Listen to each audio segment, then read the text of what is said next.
uncomfortable. All human beings crave comfort. And so you're not going to do uncomfortable things unless you're committed to that as something that you must do, that you recognize is part of who you are and what you must do. The civil rights movement was about people coming together and choosing to do the uncomfortable. It wasn't glorious. It wasn't wondrous. It was painful. It was frightening. It was scary. It was incredibly uncomfortable. Now, choosing to do the uncomfortable thing is the way all great movements for justice, great movements for change get accomplished. You can't point to anything great that didn't involve a commitment by somebody to do the uncomfortable. But it's hard. I like comfort. I gave a talk not too recently in Mississippi, and I went down there to speak to these folks, and I got off the plane at the airport, and people came up to me. They met me at the airport. They said, "Oh, Mr. Stevenson, we just love you and the work that you're doing at EJI, and we know all about you, and we're just so thrilled to have you here. And the conference is taking place at the DoubleTree, but we know your norms and we know your values, so we put you up in the Motel 6. And I thought to myself, what is wrong with you? I want to be at the DoubleTree. I like the chocolate chip cookie too.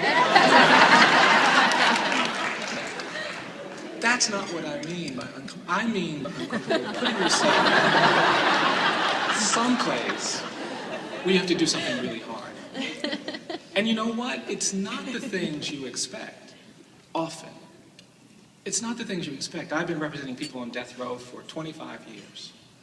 I've been through a lot doing that. It's hard work sometimes it's challenging work, but I feel like, I know what I'm doing now. And 3 years ago, 2009, 2010, 2011, Alabama had the highest execution rate in the country. We had 18 executions in a 30-month time period. We have no state-funded defender system in this state for people on death row. We have people literally dying for legal assistance. There's no statewide public defender system. The lawyers appointed to represent people on death row are by law limited to $1,500 for that representation, which means that no one will do it. And we committed ourselves to the guys on the row that we were going to fight for everybody who got an execution date, and I knew it was going to be overwhelming. Now, all these beautiful young lawyers on my staff, and they did the first half dozen cases, but they were being so beat down by it. I said, you know what, I'm going to take the next several, y'all. I just want y'all to kind of recover. I started jumping into these cases, and I thought that I kind of knew what I was doing, and I'd been down this road so many times before, and before I knew it, I was getting beat down too. And on the night that a man was about to be executed who I tried to help, I was having one of these dreadful conversations where I was talking to him on the phone just a little bit before the execution. And I don't know why it happened, but during this conversation, I just found myself just being completely overwhelmed. The man was trying to thank me for representing him, for fighting for him, and he just kept talking, but the more he tried to thank me, the more it just broke my heart. He had a very severe speech impediment. And the closer we got to an execution time, the harder it was for him to get his words out. And he kept trying so hard. There was so much humanness in his ability and his willingness to try to thank me that it was just killing me. And I was sitting there thinking how hard this is, how impossibly hard. And I thought about something I hadn't thought about in a long time. I thought about when I was about 9 or 10 years old, going to church. My mom took me to church one Sunday, and I was in church talking to my friends, and one of my friends had brought a relative to church who I'd never met before, and I asked this little boy a question. And when I asked him a question, he tried to answer my question, but he also had a very severe speech impediment. And he couldn't get his words out. And because I'd never met anybody with that challenge, I did something really ignorant. I laughed. And my mom saw me laughing at this little boy, and she gave me this look I'd never seen before. And she came over and she grabbed me by the arm and she pulled me back. She said, "Brian, don't you ever laugh at somebody because they can't get their words out right. Don't you ever do that." And I tried to explain myself. I said, "Oh, Mom, I'm sorry, I didn't know." She said, "No, you know better." And then she said, "Now I want you to go back over there and I want you to tell that little boy that you're sorry." And then she said, "I want you to hug him." And then she said, "I want you to tell him that you love him." I said, "Mom, I could go over there and say I'm sorry. I can't." Then she gave me that look again, so I did. I went back over, and I went up to this little boy. I said, "Look, man, I'm sorry." And then I gave him this very clumsy, little boy man hug.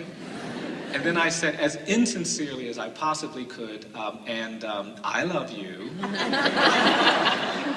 And all of a sudden, on the phone with this condemned man, I remembered how when I said that to that little boy, he squeezed me tight, and he whispered in my ear flawlessly, "I love you too." And I had forgotten all about it until I was talking to this man, and he was trying so hard to get his words out, trying so hard. And the closer we got to the execution, the harder it was, and it was just breaking my heart. Tears were running down my face, sitting there holding the phone. And finally he got it out. Finally he said, I just want to thank you, Mr. Stevenson, for fighting for me. I want to thank you for standing with me, and I love you for trying to save my life. I hung up the phone. I thought, I can't do this anymore. Don't want to do it anymore. It's too hard. Too hard, too hard. All I could think about was how broken he was. I kept saying to myself, why do we want to kill all the broken people? Why do we want to throw away the broken children? And then I realized my life is filled with brokenness. Broken clients. People broken by racism. People broken by poverty. People broken by disability. People broken by a criminal justice system that's broken. Broken, broken, broken. Everything around me is broken. I don't want to do this anymore. And that's when you have to have those conversations with yourself where you ask yourself, well, why are you doing what you do? I remember thinking to myself, well, if you're really not going to do this, you should just think a little bit on why you've been doing it. And all of a sudden I realized some things I hadn't realized before. I realized why I'm doing this work. And then I started thinking about it. I don't do this work because I think it's important. I don't do this work because I think I have to do it. I don't do this work because I think I have skills. I don't do this work because somebody's got to do it. I don't do it because I even get to talk to wonderful people like you. I don't do it because I feel like I was programmed to do it. I don't do it for any of these reasons. I realized in that moment that I do the work I do because I'm broken too.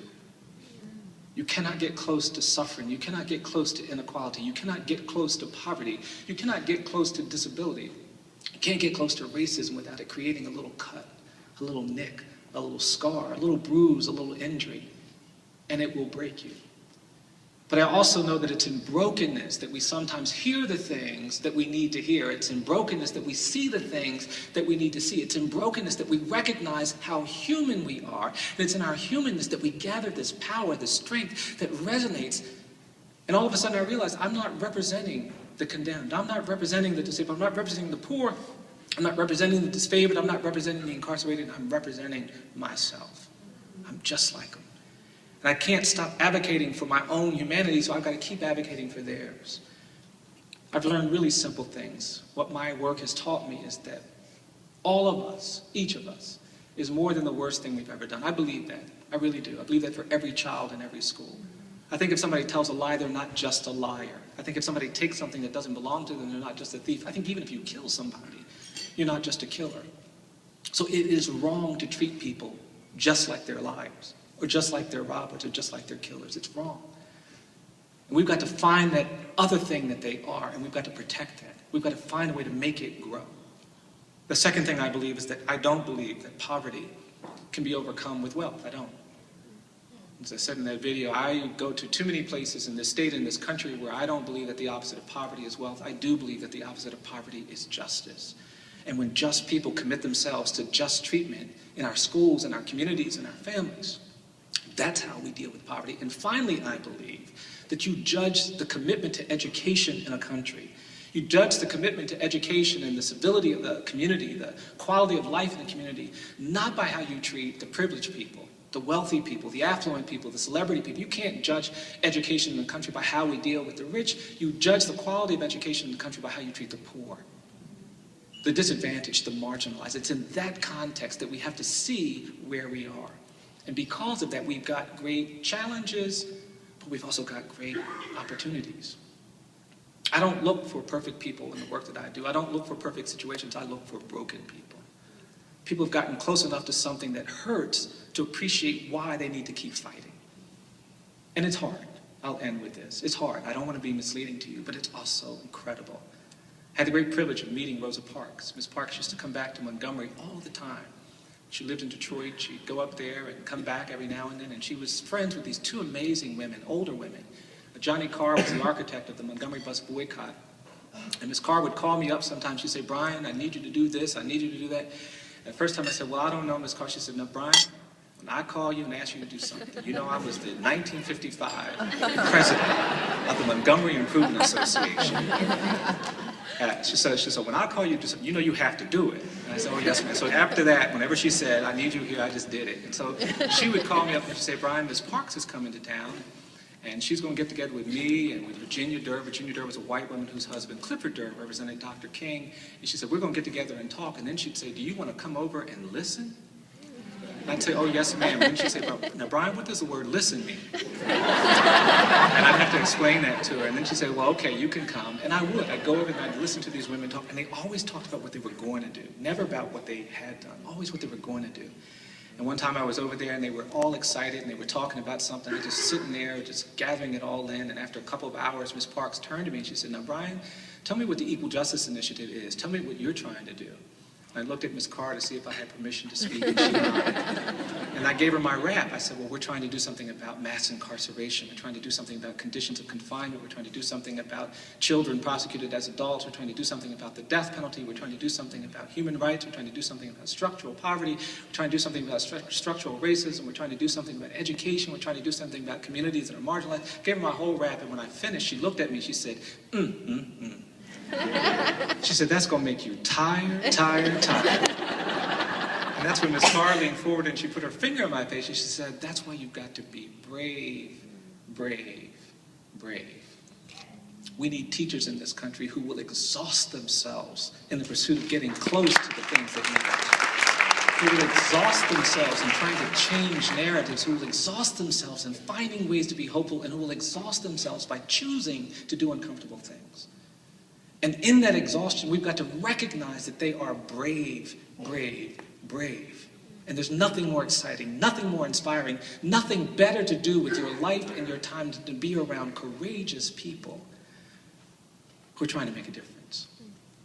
I never understood what Dr. King meant when he said the moral arc of the universe is long, but it bends toward justice, until I started representing condemned people on death row. I read Russian literature in college, and I never got what Dostoevsky was talking about until he said, truth crushed to earth shall rise again, until I represented innocent people who were exonerated.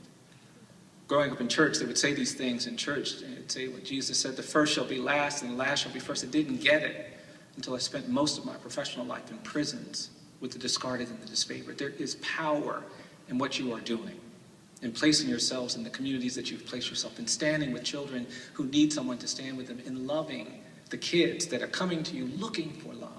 There's great power in it. And I celebrate that. I thank you for that. And I congratulate you in your pursuit of changing this narrative that will create a better, more just America. Thank you very much.